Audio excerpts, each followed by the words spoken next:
இன்னைக்கு வந்து we'll have the trailers screening for us. So trailer பார்த்துக்கலாமா? முஃபாசா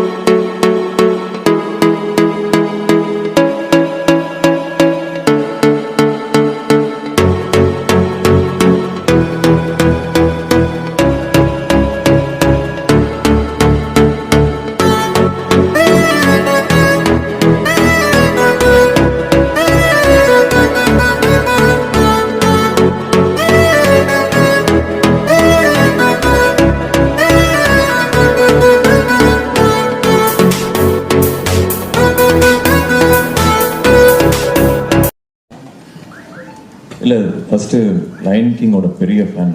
நம்ம எல்லோரும் வளரும்போது பார்த்த படம் அது. அர்ஜுன் சொன்ன மாதிரி அவங்க அக்கா குழந்தைங்களுக்காக பண்ண மாதிரி நான் எனக்குள்ளே இருக்கிற என்னோட குழந்தைங்க பண்ணது. ஒரு எல்லாருக்குள்ளேயும் ஒரு இன்சைடில் ஒரு சைல்டு இருக்கும். ஸோ அந்த ஒரு சாட்டிஸ்ஃபேக்ஷன் மட்டுமே பண்ணது. இதனால் இது கிடைக்கும், அதனால் அது கிடைக்கும் அப்படிலாம் இல்லாமல் வெறும் இது கேட்டோடனே ரொம்ப எக்ஸைட் ஆகிட்டேன். இந்த மாதிரி ஒரு நம்மளுக்கு சைல்டுஹுட்டில் ஒரு ஃபேவரட்டான ஒரு படத்தில் ஒரு வாய்ஸ் கொடுக்க முடியுமா அப்படிங்கிறது. எனக்கு லயன் கிங்லேயும் எந்த அளவுக்கு சிம்பா முஃபாசா பிடிச்சோ அந்த அளவுக்கு ஸ்காரும் பிடிச்சிது. அதில் ஜெரமி ஐயன்ஸ் சூப்பராக பண்ணியிருப்பாரு. ஸோ அட்லீஸ்ட் அனிமேஷன் ஒரு வில்லனாக பண்ணலாமே அப்படின்னு. But I really enjoyed the process. First day கொஞ்சம் கஷ்டப்பட்டேன். we were just discussing ஆமாம் எப்படி ஒரு லைனுக்கு எப்படா டப் பண்ணுறது அப்படின்னு.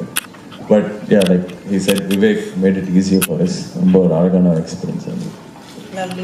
மெமரிஸில் ஸோ அதுக்காக பண்ணேன். But a big thank you to Vivek and his entire team. அவங்க தான் ஹெல்ப் பண்ணாங்க இந்த என்டையர் டப்பிங் ப்ராசஸில். So that's how Mufasa happen. Okay, thank you sir. எல்லாருமே வந்து கேட்பாங்க. So everybody is a big fan of you, that majestic சிங்கம் போன்ற குரல் ஒரு லோகோ அது.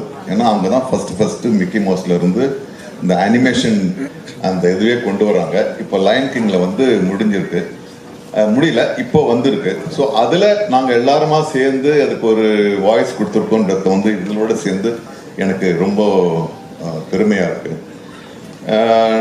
நான் நடிக்கிறதுக்கு முன்னால் எனக்கு நடிப்பு வாய்ப்பு வராதுன்னு டப்பிங் ஆர்டிஸ்டாக தான் நான் வந்து என்னுடைய சினிமா துறையை நான் ஆரம்பித்தேன்.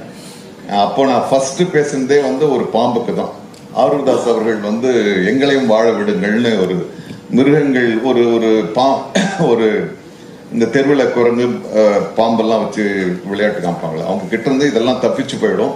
அவங்களுக்குள்ள நடக்கிற கதை அதில் வந்து நான் வந்து பாம்பாக தான் ஃபஸ்ட்டு நடித்தேன். ஸோ இப்போ வந்து சிங்கத்தில் நின்று இருக்கு. So I was two excited when I got this. ஏற்கனவே நீங்கள் சொன்ன மாதிரி அந்த பிக் ஜெயண்ட் அதில் வந்து ஸ்பீல்ஸ்பர்கோட படம், அதில் வந்து அந்த முக்கிய கதாபாத்திரத்துக்கு நான் தான் பண்ணேன். பட் ஆனால் இதில் வந்து ஒரு மிருகம்னு சொல்ல முடியாது. ஏன்னா அந்த படத்தை பார்க்கும்போது you don't feel that they are animals இல்லையா. அது எங்களை விட பெரிய நடிகர்களாக இருக்குது. அதுக்கு வாய்ஸ் கொடுக்கறதே it was very interesting. So it was very nice. There was learning from both the sides. Vivek உண்மையாகவே வந்து ஏன்னா வழக்கமான ஒரு டப்பிங் படம்னா அது வந்து வார்த்தைகளை போகிறது ரொம்ப ஈஸி. ஆனால் ஒரு சிங்கத்துக்காக மனிதர்கள் அல்லாத ஒரு முகம்னும் போது அதனுடைய லிப்பு அசைவுன்றது வந்து ரொம்ப ரொம்ப கஷ்டமா இருந்துச்சு. நம்ம எல்லாருமே அதான் என்ஜாய் பண்ணியிருக்கோம் இல்லையா. ஏன்னா லிப்புன்னா ஒரு யாருடைய லிப்பு இருந்தாலும் அதை பார்த்து பேசிடலாம். ஏன்னா இது ஒவ்வொரு லிப்பும் ஒவ்வொரு மாதிரி இருக்கு. குரங்குக்கு ஒரு மாதிரியா இருக்கு, சிங்கத்துக்குள்ளேயே வேற மாதிரியா இருக்கு. But it was a great learning. குரங்கு ரொம்ப ரொம்ப கஷ்டம். ஏன்னா குரங்குல இருந்தா மனிதன் பிறந்தான், அதனால கொஞ்சம் ஈஸியா இருக்கும்னு நினைச்சேன்.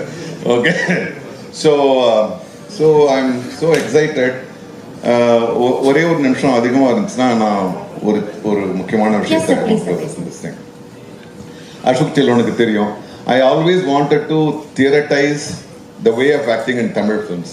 அதை பற்றி நிறைய பேசியிருக்கேன். நானும் ஒவ்வொரு காலகட்டத்திலையும் நான் வந்து இதை தியரட்டைஸ் பண்ணணும், இதுக்கு ஒரு தியரி கொண்டு வரணும்னு நான் வந்து அப்பப்போ முயற்சி பண்ணுவேன்.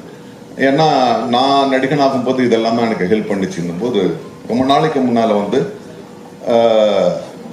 நான் வந்து ஒரு 60-70 பக்கங்கள் வந்து நான் முடிச்சுட்டேன். பெரிய கொம்பன் மாதிரி நினச்சிக்கிட்டு முடிச்சுட்டேன். அப்போ தான் Lion King first Lion King release ஆகுது 2D. இப்போ 3D எல்லாம் கிடையாது. 2Dயில் வந்து லயன் கிங் ரிலீஸ் ஆகுது. அந்த ஒரு பர்டிகுலர் காட்சியில வந்து அப்பா சிங்கம் இறந்து போகுது அந்த ஸ்டாம்பீட்ல. ஒரு அந்த குட்டி சிங்கம் வந்து அந்த இறந்து போன அப்பாவை சுத்தி சுத்தி வந்து அப்பா எழுந்திருப்பா, அப்பா எழுந்திருப்பான்னு சொல்லணும். எனக்கு அழுகையா வருது. நான் தான் ரொம்ப ஓவரா எக்ஸைட் பண்ண, பக்கத்துல இப்படி ஓரக்கண்ணில் பார்த்தா பக்கத்துல இருக்க ஆளும் அழுகுறான், எட்டி பார்த்தா அவனும் அழுகுறான். நான் எழுதின 70 பக்கங்களை அப்படியே கிழிச்சு போட்டேன். ஒரு கோடுகளால ஒரு உணர்ச்சியை வந்து கடத்த முடியும்னா நான் என்ன பெரிய தியரிட்டைஸ் பண்றதுன்னு சொல்லிட்டு விட்டுட்டேன். So that was the connection with me with the lines of Disney. ஸோ எனக்கு வந்து ரொம்ப ரொம்ப பெருமை, உண்மையாகவே பெருமை. ஏன்னா நான் டப்பிங் ஆர்டிஸ்டாக ஆரம்பித்தேன். அதில் எல்லாத்துக்கும் எல்லா இடத்துலையும் ஒரு இது வேணும் இல்லைங்களா, ஒரு க்ரக்ஸ் வேணும். தேவர் மகன் மாதிரி இதில் மாதிரி டப்பிங்கில் உண்மையாகவே எனக்கு வந்து ஒரு உச்ச அனுபவம். நன்றி திரும்பியும் டிஸ்னிக்கு, நன்றி Vivek, whoever were part of making this. Thank you my colleagues. Thank you. Thank you. Okay.